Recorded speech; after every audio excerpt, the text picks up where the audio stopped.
Tan taran tan tan tan tan tan tan. Wala kasi music, may bayad kasi kaya ako na lang ang magsasalita mga sisilabs, okey? So, bago ang lahat, Happy Mother's Happy Day sa Mother's Day lahat everyone! So, ng magba-barbecue best kami. nanay in the universe, okay? So, itong Mother's Day na 'to mga sisilabs, ayokong kumain sa labas. So, instead, gusto ko niyaya ko yung mga boys ko na barbecue na lang kami dito sa park kasi marami namang park dito sa Australia. Kaya, ayan. So, ang ginawa namin, yung unang pinuntahan namin na park, punong-puno kasi ang mga Australiano, mga sisilobs, mahilig yan silang mag-picnic, mahilig yan silang mag-workout. Kaya yung mga park puno kapag mga may okasyon. So, bali pangatlong park na pinuntahan namin to. Yung unang-unang gustong park namin is, pangalan niya is Garby Park. So, yung spot na gusto namin na nakaharap siya sa may river, so naunahan kami. Tapos, pumunta naman kami sa isang park din. So, medyo marami rin tao kasi ang dami talaga nagpipiknik, mga family bonding. So, tapos ito yung pang third na pinuntahan namin. So, ito, available siya. Ayan. So, ito yung napili namin. Medyo hindi siya masyadong naka-cover sa puno. Kaya, yung naglagay kami ng umbrella. Ayun, nandun yung umbrella. Makikita nyo. So, hindi naman fancy yung pag-celebrate namin ng Mother's Day. Kasi nga, ayokong kumain sa labas. Kasi pagkakain ka sa labas, very hassle, di ba? Kailangan mo mag-bihis ng maganda. So, kailangan mo pa mag-travel. So, pag fine dining, medyo pa-arty-arty pa. So, tapos na ako sa ganun. Ayoko na ng ganun. So, gusto ko yung talagang simple lang. Lalabas kami, naka-rubber shoes. Dahil pa-winter na kami, kaya naka-long sleeve kami, mga sisilabs, ano. Kahit nakita yung matirik ang araw dyan, yung hangin, malamig siya. So, itong the best spot na nakuha namin. And, gaya nga na sinabi ko, mga sisilabs, ayoko na ng mga fancy restaurant. Talaga, siguro pag may talagang okasyon na lang. So, sa ngayon, ganito lang muna kami. So, ayan yung niluluto namin. Nag-crave ako ng Filipino foods. Kasi dito, pag pupunta ka sa restaurant, pag Filipino foods, mga sisilab, sobrang mahal. Alam ko naman paano lutuin yun, di ba? So, gusto ng mga boys ko, ayan, yung marinated pork belly. Ayan. Ang nagluluto, ang nakatoka sa pagluluto, by the way, mga sisilab, yung asawa ko at yung eldest ko. Ayan. So, nagluluto na sila. By the way, mga sisilabs, alam niyo ba na libre lang ang dito, ang magluto. Yan, yung kalan na yan, nakaset up na yan dyan. So, ipipress mo na lang siya para uminit siya. Tapos, may mga basurahan na dyan. Kung makikita nyo, napakalinis ng paligid. Every park dito sa Australia, ganyan siya. Meron siyang pang barbecue talaga. Libre na yan. Pwede ka nga tumira dyan, magtayo ka lang ng tent dyan. Tapos nagluluto ka dyan. Tapos may bathroom din dyan.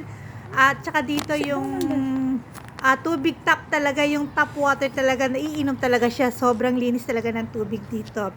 So, ayan. Kami ng dalawa ng bunso ko, kami ang nag-set up ng table. Nilagyan namin ng harang kasi nga mainit nga, no? Pero yung hangin malamig. So, ayan, meron kaming mangga na may bagoong. Yung Barrio Fiesta na mangga. Baka naman, Barrio Fiesta. Tapos, meron kaming mixed fruits. Kiwi, strawberry, grapes, watermelon. At saka, ito yung pinaka-favorite ko, mga sisilabs. Nagluto ako ng talong, okra, tapos meron din salted egg. Gaya sinabi ko, may bagoong, di ba? Tapos nagawa rin ako ng side salad para sa asawa ko, yung cucumber, kamatis, onion, parsley, tapos halagyan niya ng konting toyo at suka. Ay, ang sarap.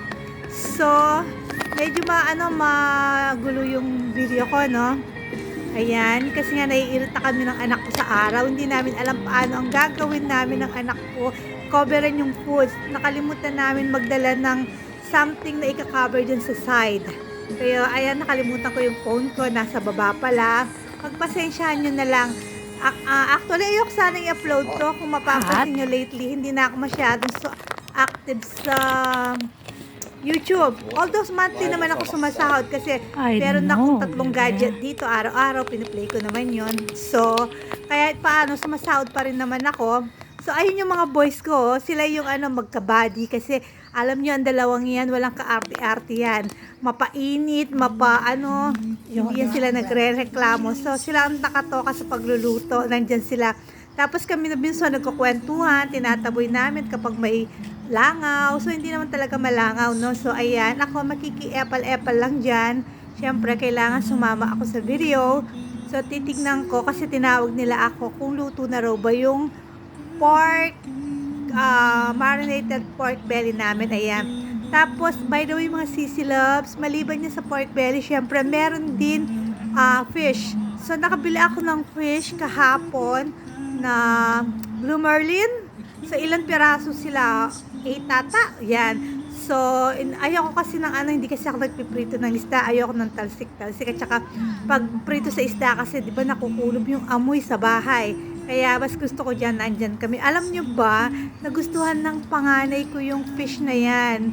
So, kasi, pero yung bunso ko, hindi talaga masyadong kumakain talaga ng fish yun. Kasi yung favorite fish lang talaga niya is salmon. Yun lang talaga ang kinakain niya. Tapos, kaming tatlo, ang dami namin nakain ng fish. Tapos, yung mga side dish namin, tulad ng eggplant, okra, salted egg, yung mangga. Muntikan na namin maubos niyan. Pero nakapag-uwi pa naman kami ng konti kasi nga, sobrang dami. Alam niyo mga sisilabs, ganitong outing, mas na-appreciate ko na to. Unlike before, gusto-gusto ko yung aalis kami, nakasuot kami ng magandang damit, mag-OTD ka kung saan. Ngayon, hindi na, para bang kapag totoo yung kasabihan, kapag tumatanda ka, mas gusto mo na yung simpleng buhay, yung ganito lang, yung magpipiknik lang kayo. Ngayon naman, kami ng asawa ko, gusto namin yung kahit 3 times a week lang, nagja-jogging kami. Meron kami favorite spot na pag-jogging ng asawa ko kasi medyo 8 climb din yun eh. So, pataas kasi. Kaya na alam ko na 8 climb kasi nagre-record siya sa watch ko. So, pagtingin ko, naka 8 climb pala ako. Minsan 9 climbs, ganun. So, yun ang libangan namin ng asawa ko. Yun yung banding namin ngayon ng asawa ko. Yung pag-jogging. Sarap kaya mag-jogging sila. After nyo mag-jogging, yung pagod nyo sulit, marirelax kayo maghapon. Yung moods nyo, magiging maganda talaga siya. So, kung ano-ano na lang ang kwento ko kasi, alam nyo ba, gumagamit ako ng CapCut talaga. Nagme-music ako. Kaya lang ngayon, mautak na si CapCut kasi lahat ng music niya is kailangan mo ng bayaran. Di mag-voice over na lang ako kaysa mag-monthly bills ako. Alam mo, yung monthly bills niya is, pagtingin ko, $37 monthly bills, gagamit ka lang ng music. Hindi naman ako nag-upload ng monthly, di ba? Ito nga, kaya in-upload ko na lang ito kasi magto 2 months na yung last vlog ko. Kahit shorts video nga, hindi na ako masyado ng shorts video kasi nga, mga sisi loves, medyo na busy ako dun sa maliit kong negosyo, yung maliit kong tindahan. Meron kasi akong Ans Demure ko. Yung mga damit ko, mga activewear, mas na-busy ako doon. Kaya hindi na ako masyadong nag-focus sa YouTube ko. Pero sayang din naman kasi ang earnings nito monthly, di ba? Malaki-laki din ang kinikita ko sa YouTube. So, pangbayad na rin ng yung kung ano-ano or pambili na rin ng snack yon, di ba? Kaya sige lang, sabi ko, naisip ko mag-upload. Minsan yung mga pamban namin, hindi ko na ina-upload. Yung kasi mga boys ko, hindi kasi sila masyadong sa social media. Mas gusto nila yung private life, ganyan. Kaya doon sa FB ko, makikita nyo doon, puro mukha ko lang.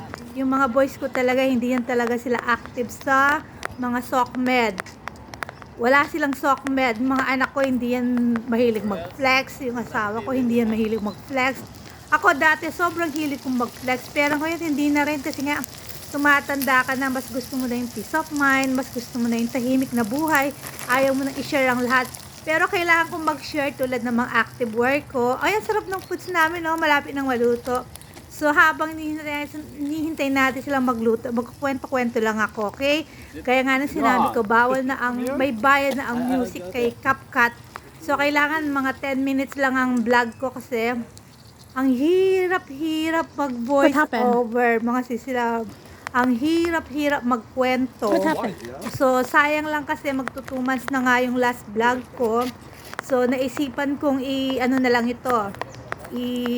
upload na lang ito. Matagal na to, di ba? Kailan pa yung Mother's Day? Sobrang tagal na.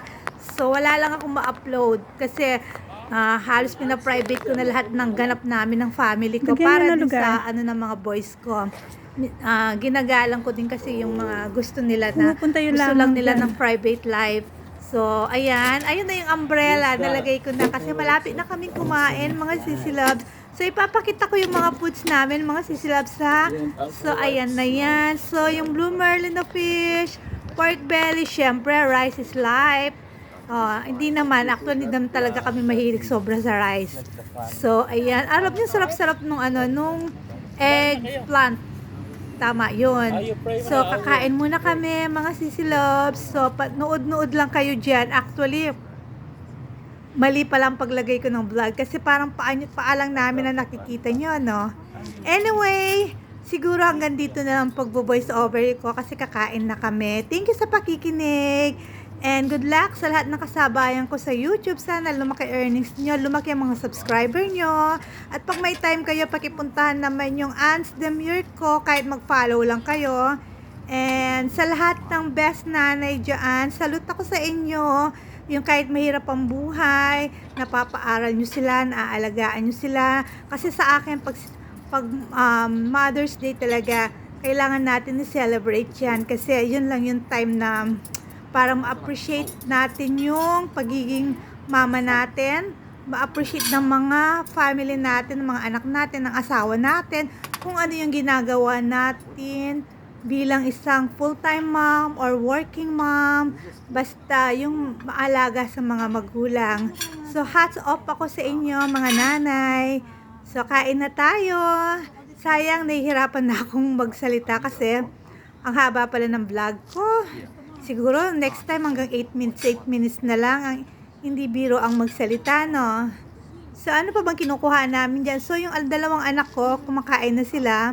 Si Bunso, alam niyo ba, kumakain niya ng bagoong. Basta meron, basta meron mangga talaga. Yung sobrang crunchy na mangga, tsaka yung barley press ng bagoong. Pero yung panganay, hindi siya kumakain talaga ng bagoong, ayaw niya. Tapos yung panganay ko, kumakain siya ng fish. Yung bunso ko naman, hindi siya kumakain ng fish. Pwera lang sa pag-salmon ang ipapakain mo sa kanya, kakain siya ng ganyan. Tapos ang bunso ko, hindi mo siya mapagkakamay kumain. Pero yung panganay ko, pag fish marunong na siya, inihimay niya sa kamay niya. Alam niyo, gusto ko sana talaga yan, actually, boodle fight. Bumili ako ng dahon ng saging. Ang problema, hindi naman nagkakamay ang mga to. Alangan naman ako lang ang magbo-boodle fight. Ilalatag ko yung dahon ng saging dyan. Para kasi nawawerduhan sila bakit nasa dahon ng saging, nakakalat ang pagkain. Tapos, nagkakamay-kamay ka, ganon. So, hindi kasi nila alam yung meaning ng boodle fight. Hindi nila alam kung paano or may enjoy ang ganoong foods. So, hindi naman natin sila masisisi. Hindi naman sila pinanganak sa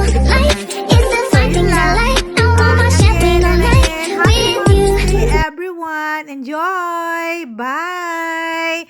Hope you like my vlog. Ingat kayo. Love you all.